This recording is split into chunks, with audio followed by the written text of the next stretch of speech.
ओम शांति। 15 अक्टूबर 2022 प्रातः मुरली। ओम शांति। बाप दादा मधुबन। बाबा ने सुनाया, आज मीठे बच्चे सवेरे सवेरे उठ याद में बैठने का अभ्यास डालो।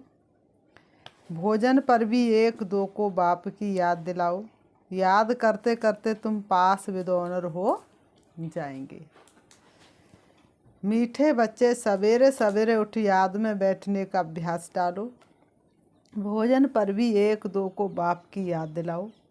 याद करते करते तुम पास विद ऑनर हो जाएंगे। प्रश्न है, किस एक कमी के कारण बच्चों की रिपोर्ट बाप के पास आती है? किस एक कमी के कारण बच्चों की रिपोर्ट बाप के पास आती है? उत्तर, कई बच्चे अभी तक प्रेम स्वरूप नहीं बने हैं।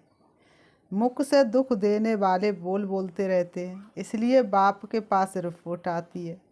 बच्चों को बहुत प्रेम से चलना है। अगर स्वयं में ही कोई अवगुण रूपी भूत होगा तो दूसरों का कैसे निकालेगा? इसलिए देवताओं जैसा प्रेम स्वरूप बनना है, भूत निकाल देना है। गीत है, आखिर वह दिन आया आज जिसका था हमको इंतजार। ओम शांति। बच्चे गरीब निवाज बाप को जान चुके हैं और बाप की याद में बैठे रहते हैं। भल आँखों से किसको भी देखें, कर्म इंद्रियों से कर्म भी करें, परंतु गाया जाता है, हाथों से कर्म करते रहो, दिल मासूक तरफ लगाते रहो। कर से कर्म करो विद नाना, मन राखो जहाँ कृपा निदाना। हाथ पैरों से कार्य करो और मन को शिव बाबा से लगाओ। ब्राह्मण कुलभूषण जानते हैं और उनसे ही बाप बात करते हैं। ब्राह्मणों से ही शिव बाबा बात करते हैं कि आधा कल्प तुमने बाप को याद किया, ड्रामानुसार अब तुमको बाप की स्मृति आई है कि सृष्टि चक्र कैसे फिरता है। कैसे सृष्टि चक्र फिरता है। सारी दुनिया विस्मृति में है। सारी दुनिया में किसी को पता ही नहीं। बाप की रचना को और बाप के पतित से पावन बनाने व सर्व की सदगति करने के कर्तव्य को कोई भी नहीं जानते। तुम रचयिता और रचना के आदि मध्य अंत को जानते हो। तूने ही भेद खोले सारे अगम निगम के। तो शिव बाबा ने आकर के हमें सारा भेद बताया। अब हम आदि मध्य अंत सबको जान गए हैं। तुमको स्मृति आई है कि सृष्टि चक्र कैसे फिरता है और फिरता ही रहता है, कभी रुकता नहीं। हम 84 का चक्र लगाते हैं। सतयुग से लेकर कलयुग अंत तक कैसे हम 84 का चक्र लगाते हैं। जिन्होंने सतयुग से लेकर कलयुग के अंत तक पाठ बजाया है वही अभी भी बजाएंगे।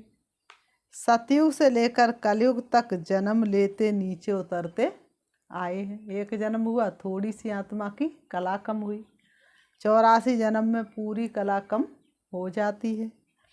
बाबा ने कहा, वो कलयुग अंत में तुम्हारी चढ़ती कला है। कहते हैं चढ़ती कला तेरे बाने सर्व का भला। तुम्हारी वजह से ही सारी दुनिया के लोग दुख दर्द सहन कर रहे हैं। तुम संपूर्ण बन जाओ, सतयुग आ जाए, सारी आत्मा परम धाम में शांति में जाके बैठ जाए तो तेरे भाने सर्व का भला। तो तुमको सारी स्मृति आई है। इसको कहा जाता है स्मृति लब्धा नष्टो मोआ। किस द्वारा स्मृति आई है? बाप द्वारा। अपने आप स्मृति नहीं आई है। अपने आप ने तो तुमने कुछ जाना ही नहीं। बाप ने स्मृति दिलाई, बाप के द्वारा स्मृति आई है। तुम जानते हम आत्मा परम पिता परमात्मा की संतान है। ये शरीर तो लौकिक बाप ने दिया है। अब पारलौकिक बाप कहते ये पुराने शरीर का भान छोड़ो। जैसे सर्प पुरानी खाल छोड़ता है और नई लेता है, ये बात सतयुग से लगती है। तो तुम भी सतयुग से लेकर खाल छोड़ना शुरू करेंगे। बाबा कहते तुम भी सतयुग से लेकर खाल छोड़ना शुरू करेंगे। अब तुम्हारा अंतिम जन्म है। बाप कहते बाकी थोड़ा समय है, तुमको धीरज मिलाए। तुम खुशी में हो कि हम फिर से बाप द्वारा सुख का वर्षा पा रहे हैं। सुख का वर्षा तो बाप द्वारा मिलेगा ना, और किसी के द्वारा सुख का वर्षा मिल ही नहीं सकता। ये बात कोई मनुष्यों की बुद्धि में नहीं आती। वह लक्ष्मी नारायण के मंदिर में जाएंगे तो उनकी बुद्धि में ये नहीं आएगा कि ये कौन है। ये तो भक्ति मार्ग में हाथ जोड़कर कहते रहते, तुम मात पिता हम बालक तेरे। शिव बाबा तो सबसे बड़ा ठहरा। शिव बाबा बागवान भी है, क्योंकि नए दैवी बगीचे का कलम लगाते हैं तो खुद माली भी है और हाथ पकड़कर साथ भी ले जाते हैं। तो बाबा माली, बागवान और खिवैया कैसे है, ये सब तुम बच्चे ही जानते हो। ये सब अनेक नाम है, उनको लिबरेटर भी कहते हैं। याद भी उनको करना है। बाबा कहते यहाँ आते हो तो शिव बाबा को याद करके आओ। हमने तो शिव बाबा को अपना बनाया है, ब्रह्मा ने भी उनको अपना बनाया है, तो हम उनको ही क्यों ना याद करें। बाप को अपना बनाया है तो हम क्यों ना उनको ही याद करें। चित्र में भी दिखाया है, सभी शिव को मानते हैं। कौन सा चित्र है? सर्व आत्माओं के पिता परमात्मा। बाबा आत्माओं से बात करते हैं। आत्मा न कह जीव आत्मा कहेंगे, क्योंकि बाबा ने कहा, बाबा क्या कहेंगे, आत्मा न कह के जीवात्मा कहेंगे, क्योंकि जब आत्मा अकेली है तो बोल नहीं सकती। आत्मा जब शरीर से अलग है तो आत्मा बोल नहीं सकती। शरीर बगैर आत्मा, आत्मा से बात नहीं करती। आर्गन्स नहीं है, मुख नहीं है, तो कैसे बात करेगी। परम धाम में क्या परमात्मा आत्मा से बात करेंगे, बताओ। बल कह देते क्राइस्ट को परमात्मा ने भेजा, परंतु वहाँ परमात्मा बोलता नहीं है। परम धाम में शिव बाबा बोलते नहीं, वहाँ इशारा भी नहीं होता। परम धाम में इशारा भी नहीं होता। ड्रामा अनुसार आत्मा आप ही पाठ बजाने नीचे आ जाती है। आत्मा में पाठ भरा हुआ है तो आत्मा नीचे आकर शरीर धारण कर पाठ बजाती है। शरीर का नाम तो सबका अलग है, आत्मा का नाम तो आत्मा ही है। हम आत्मा एक शरीर छोड़ दूसरा ले पाठ बजाते हैं। हम आत्मा एक शरीर छोड़ दूसरा लेके पाठ बजाते हैं। अब हमको स्मृति आई है और कोई की याद नहीं होनी चाहिए, क्योंकि पुरानी दुनिया में पुराना पाठ, पुराना शरीर छोड़ नई दुनिया में जाना है। वहाँ नया शरीर हमको मिलना है। तो इससे मतलब निकलता है कि अभी 5 विकारों को छोड़ना है। अभी क्या करना है? 5 विकारों को छोड़ना है। तो कितनी मुश्किलात होती है, क्योंकि द्वापर युग से साथी बनाया है, तो कितनी मुश्किलात होती है। देखो बच्चे लिखते हैं, काम क्रोध का तूफान आता है। बच्चे क्या लिखते हैं बाबा? काम क्रोध का तूफान आता है। तो बाबा कहते बच्चे क्या कहते बाबा? तो बाबा कहते बच्चे दे दान तो छूटे ग्रहण। इस समय आत्मा पर ग्रहण लगा हुआ है। पहले तुम 16 कला संपूर्ण थे, अब 9 कला। अब आत्मा के अंदर कोई कला नहीं है। जैसे चंद्रमा की भी पूर्णमासी के बाद धीरे धीरे कला कम होती जाती है, अंत में जरासी लकीर रह जाती है। तुम्हारी भी अभी वही अवस्था है। बाबा कहते दे दान तो छूटे ग्रहण। बाबा ने कहा तुम्हारी भी वही अवस्था है, जरासी आत्मा के अंदर शक्ति रह गई है, बाकी सब कलाएं खत्म हो गई। अगर विकारों का दान देकर फिर वापस लिया तो ऊंच पद पा नहीं सकेंगे। यहाँ विकारों की ही बात है। बाबा कहते यहाँ विकारों की ही बात है, पैसे की बात नहीं। हरिश्चंद्र का मिसाल, धन दान में देकर वापस नहीं लेना चाहिए। वास्तव में है विकारों की बात। बाबा ने कहा वास्तव में है विकारों की बात। विकार दान में देकर वापस नहीं लेने चाहिए। दिल अंदर देखते रहो कि हमारी दिल बाबा से लगी हुई है, जिससे हमारा जन्म जन्मांतर का ग्रहण छूटा है। समय तो लगता है, एकदम तो नहीं छूटता।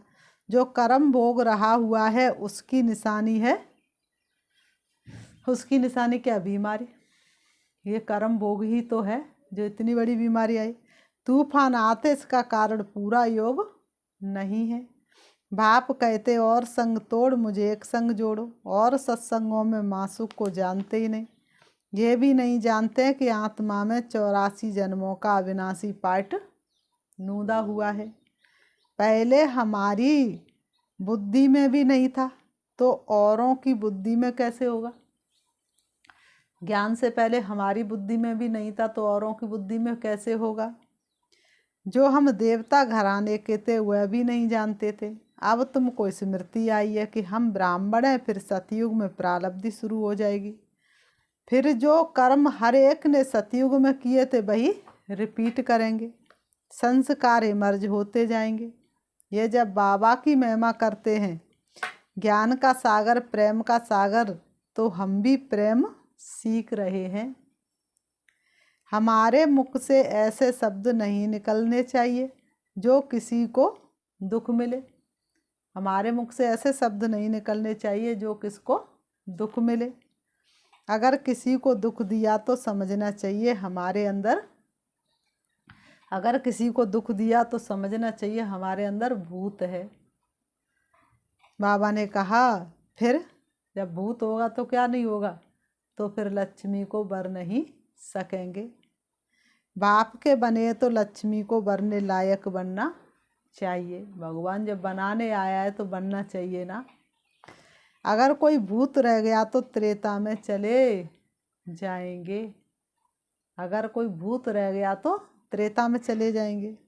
बच्चों में क्रोध नहीं होना चाहिए, पर है क्रोध के नहीं है? सभी में क्रोध है कि एक दो में ही है? बाबा ने कहा बच्चों में क्रोध नहीं होना चाहिए, बड़े प्रेम से चलना चाहिए। देखो बाबा के कितने बच्चे, तो भी बाबा क्रोध थोड़े ही करते हैं।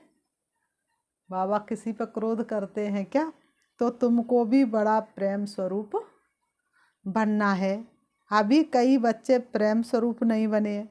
कभी कभी रिपोर्ट आती है तो वह भी समझ जाते हैं कि इनमें भूत है। जिनमें खुद भूत है वह औरों का क्या निकालेंगे?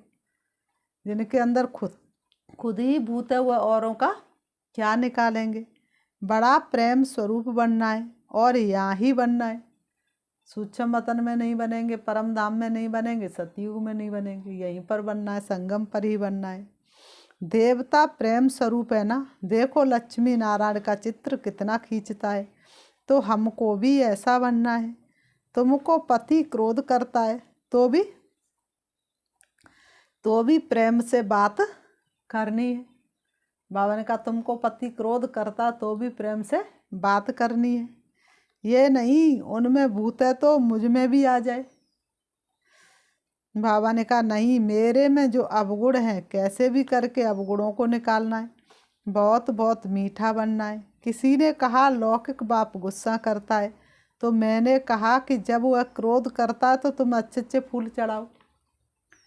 लौकिक बाप गुस्सा करता है तो तुम क्या करो? उनके ऊपर अच्छे अच्छे फूल चढ़ाओ, अच्छी अच्छी बातें सुनाओ। तो वह बंडर खाए, तो वह भी बंडर खाए, फिर वह ठंडा हो जाएगा। तुम्हारी मीठी मीठी बातें सुन के ठंडा हो जाएगा। बड़ा युक्ति से समझाना है, हर किसी को बड़ा युक्ति से समझाना है, क्योंकि ये सारी दुनिया क्या है? रावण का राज्य है ना। सारी दुनिया पर इस समय रावण का राज्य है। हम है राम की संप्रदाय, खुद ना बने तो दूसरों को क्या बनाएंगे।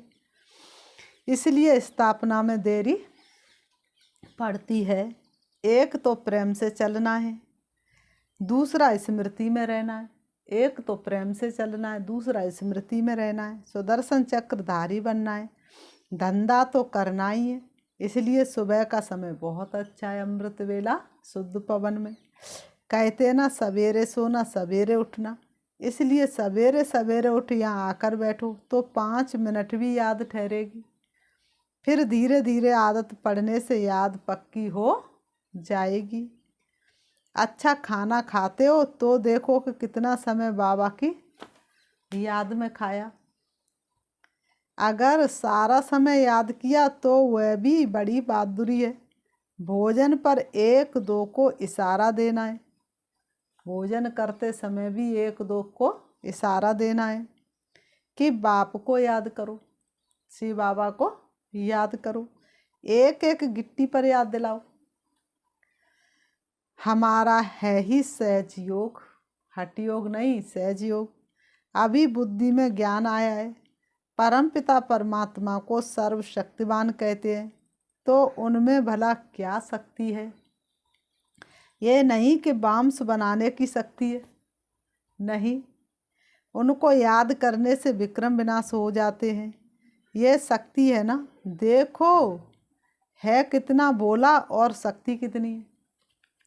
शिव बाबा है कितना भोला और उसमें शक्ति कितनी है।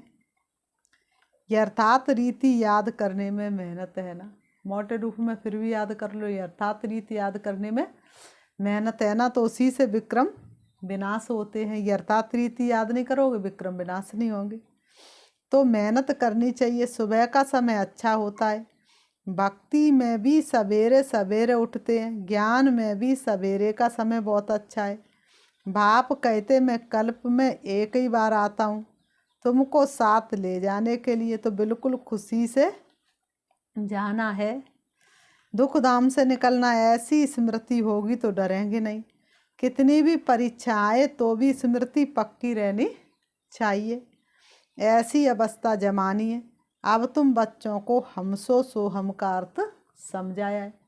बाबा कहते हैं अब तुम बच्चों को हमसो और सोहम का अर्थ यथार्थ बाप ने समझाया है। हमसो परमात्मा नहीं, लेकिन परमात्मा का बच्चा हूँ। हमसो परमात्मा नहीं, लेकिन मैं परमात्मा का बच्चा हूँ। ये हो गया हमसो के चक्र का दर्शन। इस याद से ही खाद निकलेगी। खाद निकालने का समय है ही अमृत बेला। तो पास विद ऑनर बनने के लिए कृष्णपुरी का मालिक बनाने वाले बाप को याद करना है। फिर बाबा ने कहा अच्छा मीठे मीठे सिकीलते बच्चों प्रति माता पिता बाप दादा का याद प्यार और गुड मॉर्निंग। रूहानी बाप की रूहानी बच्चों को नमस्ते। हम रूहानी बच्चों की रूहानी बाप दादा को याद प्यार और नमस्ते नमस्ते नमस्ते। धारणा के लिए मुख्य सार नंबर 1, धंधा आदि करते भी क्या बनना है? स्वदर्शन चक्रधारी बनकर रहना है। ऐसे नहीं धंधा करते समय सुदर्शन चक्र फिराना भूल जाओ। 1-2 को बाप की याद दिलानी है। कितनी भी परीक्षा आ जाए तो भी स्मृति में जरूर रहना है। बाबा ने कहा कितनी भी परीक्षाएं आ जाए तो भी स्मृति में जरूर रहना है। नंबर 2, विकारों का दान देकर फिर कभी वापस नहीं लेना है। विकारों का दान देकर फिर कभी वापस नहीं लेना है। किसी को भी दुख नहीं देना है। क्रोध नहीं करना है। बाबा ने कहा क्रोध नहीं करना है। अंदर जो भूत है उन्हें निकाल देना है। वरदान है मालिकपन की स्मृति द्वारा परवश स्थिति को समाप्त करने वाले सदा समृद्ध भव। मालिकपन की स्मृति द्वारा परवश स्थिति को समाप्त करने वाले सदा समर्थ भव। स्पष्टीकरण है जो सदा मालिकपन की स्मृति में स्थित रहते हैं उनके संकल्प आर्डर प्रमाण चलते हैं। बाबा ने कहा मन मालिक को परवश नहीं बना सकता। मन मालिक को परवश नहीं बना सकता। ब्राह्मण आत्मा कभी अपने कमजोर स्वभाव संस्कार के बस नहीं हो सकती। जब स्वभाव शब्द सामने आए तो स्वभाव अर्थात स्व प्रति व सर्व के प्रति आत्मिक भाव, स्वयं के प्रति व सर्व के प्रति आत्मिक भाव, इस श्रेष्ठ अर्थ में टिक जाओ। और जब संस्कार शब्द आए तो अपने अनादि और आदि संस्कारों को स्मृति में लाओ तो समर्थ बन जाएंगे। तो बाबा ने कहा समर्थ बन जाएंगे, परवश स्थिति समाप्त हो जाएगी, परवश स्थिति समाप्त हो जाएगी। स्लोगन है वरदानों की शक्ति जमा कर लो तो परिस्थिति रूपी आग भी पानी बन जाएगी। आपके वरदानों से फल रहे हम बाबा। मातेश्वरी जी के अनमोल महावाक्य। नंबर 1, बदनसीबी और खुशनसीबी। अब ये 2 शब्दों का मदार किस पर चलता है? ये तो हम जानते हैं कि खुश नसीब बनाने वाला परमात्मा और बदनसीब बनाने वाला खुद ही मनुष्य। लोग सोचते हैं दुख सुख सब भगवान की ही देन है, लेकिन वास्तव में दुख भगवान नहीं देता है, भगवान सुख देता है, लेकिन दुख हमारे कर्मों के अनुसार ही हमें मिलता है। जब मनुष्य सर्वदा सुखी है तो उनकी अच्छी किस्मत कहते हैं, और जब मनुष्य अपने को दुखी समझते हैं तो वो अपने को बदनसीब समझते हैं, सोचते हैं कि ऐसा हमारा क्या कर्म खाता बना। हम ऐसे नहीं कहेंगे कि बदनसीबी व खुश नसीबी कोई परमात्मा द्वारा मिलती है, नहीं, ये समझना बड़ी मूर्खता है। दुख सुख भगवान ही देता है, ये समझना बड़ी मूर्खता है। परमात्मा तो हमें खुश नसीब बनाता है, परंतु तकदीर को बिगाड़ना व बनाना ये सब हमारे कर्मों के ऊपर ही मदार है। भाग्य की कलम भगवान के हाथ में नहीं, भाग्य की कलम हमारे ही हाथों में है। ये सब मनुष्यों के संस्कारों के ऊपर ही है। फिर जैसे पाप और पुण्य का संस्कार बढ़ता है वैसे तकदीर बनती है, परंतु मनुष्य इस राज न जानने के कारण परमात्मा के ऊपर दोष रखते हैं। मनुष्य इस राज को न जानने के कारण परमात्मा के ऊपर दोष रखते हैं। अब देखो, मनुष्य अपने को सुखी रखने के लिए कितनी माया के तरीके निकालते हैं, फिर उसी माया से कोई अपने को सुखी समझते और कोई फिर उसी माया का संन्यास कर माया को छोड़ने से अपने को सुखी समझते हैं। मतलब तो कई प्रकार के प्रयत्न करते हैं, परंतु इतने तरीके करते भी रिजल्ट दुख के तरफ जा रही है। जब सृष्टि पर भारी दुख होता है तब उसी समय स्वयं परमात्मा आए गुप्त रूप में अपने ईश्वरी योग पावर से दैवी सृष्टि की स्थापना कराए सभी मनुष्य आत्माओं को खुश किस्मत बनाते हैं। जब ऐसा समय होता है, दुख ज़्यादा बढ़ने लगता है, तब परमात्मा धरती पर आकर के खुश किस्मत मनुष्यों को बनाते हैं। नंबर 2, जिस समय ओम शांति कहते हैं तो उसका यथार्थ अर्थ है, क्या अर्थ है ओम शांति का यथार्थ अर्थ? मैं आत्मा सालिग्राम उस ज्योति स्वरूप परमात्मा की संतान हूँ। बाबा ने कहा, इसलिए जानकी दादी क्या करती थी? 3 बार ओम शांति करती थी। हम भी वही पिता ज्योतिर्बिंदु परमात्मा के महापिक आकार वाली आत्मा हूँ। जैसे शिव बाबा का स्वरूप वैसे ही आत्मा का स्वरूप, सिर्फ गुणों में अंतर है। बाकी हम सालिग्राम बच्चे तो इन्हों को अपने ज्योति स्वरूप परमात्मा के साथ योग रखना और लाइट माइट का वर्षा लेना है, और लाइट माइट का वर्षा लेना है। उस निराकार परमात्मा को श्वासों श्वास याद करना है। श्वासों के तार तार में प्रभु प्यार को फिरो लो। इसको ही अजपा जाप कहा जाता है। अजपा जाप माना कोई भी मंत्र जपने के सिवाय नेचुरल उस परमात्मा की याद में रहना। इसको ही पूर्ण योग कहते हैं। योग का मतलब है एक ही योगेश्वर परमात्मा की याद में रहना। बाबा ने कहा, तो जो आत्मा उस परमात्मा की याद में रहती हैं उन्हों को योगी अथवा योगनिया कहा जाता है। जो आत्मा उस परमात्मा की याद में रहती उनको योगी या योगनिया कहा जाता है। जब उस योग अर्थात याद में निरंतर रहे तब ही विकर्मों और पापों का बोझ नष्ट होता है और आत्मा पवित्र बन भविष्य जन्म में देवताई प्रारब्ध पाती हैं। अब ये चाहिए नॉलेज, तब ही योग पूरा लग सकता है। तो अपने को आत्मा समझ परमात्मा की याद में रहना, ये है सच्चा ज्ञान। अच्छा, ओम शांति। अभी 5 मिनट हम बाबा को याद करेंगे, चारों तरफ से मन को एकाग्र करेंगे, हटाएंगे सारे दिन की व्यर्थ बातों को डिलीट करेंगे। बाबा ने जैसे कि आज बताया, तुम सब आत्माएं प्रेम स्वरूप हो, तो देखेंगे अपने आप को। मैं आत्मा भ्रकुटी सिंहासन पर विराजमान हूँ।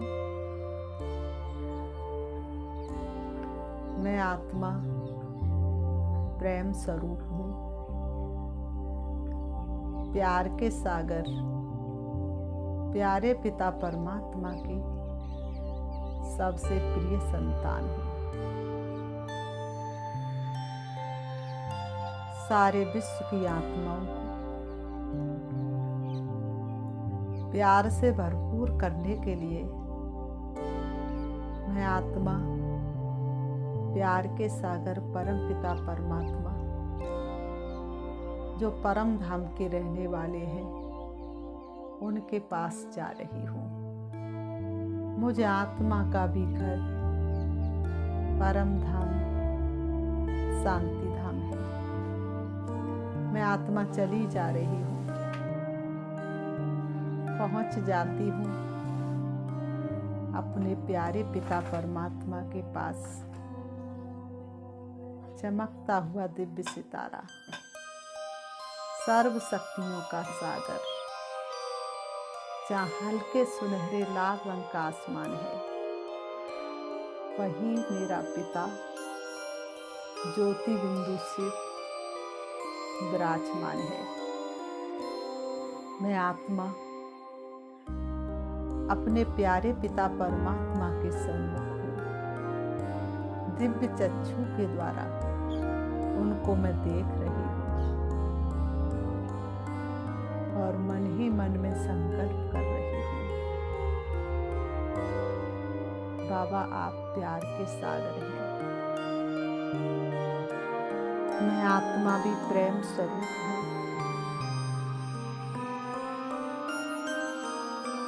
प्यार के सागर श्री बाबा,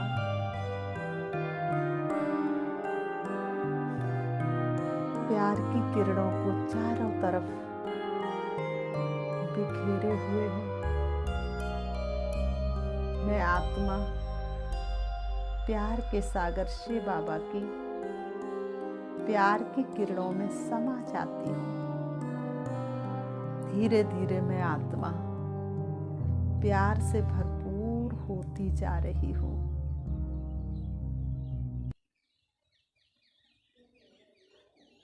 मेरे अंदर